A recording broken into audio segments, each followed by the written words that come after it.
চলে গেলেন দমদমা অমল বন্ধু বিদ্যানিকেতনের প্রাণপুরুষ অমল বন্ধু চক্রবর্তী। মৃত্যুকালে তার বয়স হয়েছিল 84 বছর। একটা সময় গঙ্গারামপুর উচ্চ বিদ্যালয়ে সকালবেলা প্রাথমিক বিদ্যালয় চলত দমদমা এপি স্কুল, কিন্তু বেশ কয়েকটি কারণে উচ্চ বিদ্যালয়ে চলা দমদমা প্রাথমিক বিদ্যালয়টি বন্ধ হয়ে যায়।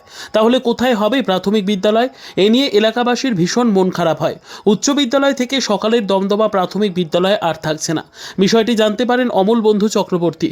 অবিবাহিত অমলবাবু 7-5 না ভেবে গঙ্গারামপুর উচ্চ বিদ্যালয়ের পাশে থাকা প্রায় কোটি টাকার তার 8 শতক বসতবাড়ির জায়গা প্রাথমিক বিদ্যালয়ের নামে দান করে দেন। শুধু জায়গা দান নন, অমলবাবু সাব রেজিস্ট্রি অফিসের হেড ক্লার্ক ছিলেন। সারা জীবনের তার রোজগারের অর্থ স্কুল তৈরির জন্য দান করেন। অমলবাবুর নামেই 2002 সাল থেকে পথ চলা শুরু হয় দমদমা অমল বন্ধু বিদ্যানিকেতনের।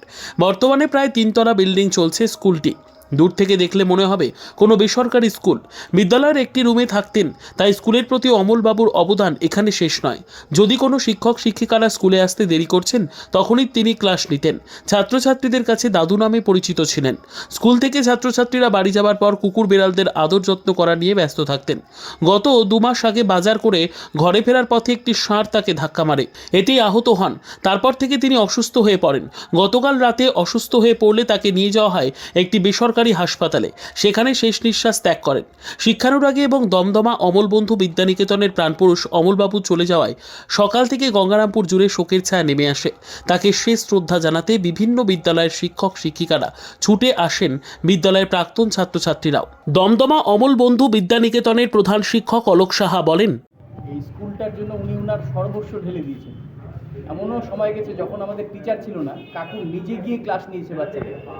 আমাদের শিক্ষকরা ঠিকমতো ক্লাস নিচ্ছে কিনা কাকু সেটারও তদারকি করতেন, যে কোনো শিক্ষক ক্লাস মিস করছে কিনা সেটাও কাকু নিজে দেখতেন। এবং কোনো ক্লাস মিস গেলে সঙ্গে সঙ্গে ছুটে যেতেন, কাকু জামা গায়ে দিয়ে সঙ্গে সঙ্গে ক্লাসে ঢুকে পড়তেন, ক্লাস যেন মিস না হয়।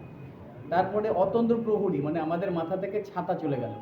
কাকু ছিল আমাদের মাথার উপর একটা ছাতার মতো এই স্কুলে, বট গাছের ছায়ার মতো আমরা ছিলাম এই গাছের তলায়।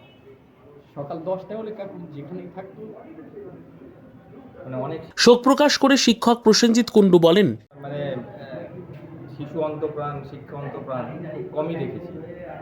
মানে স্কুল অন্তপ্রাণ আর কি, মানে এরকম একটা লোক চলে গেল। গঙ্গারামপুর থেকে অমিত মহন্তের বিশেষ প্রতিবেদন, উত্তর বাংলা সংবাদ।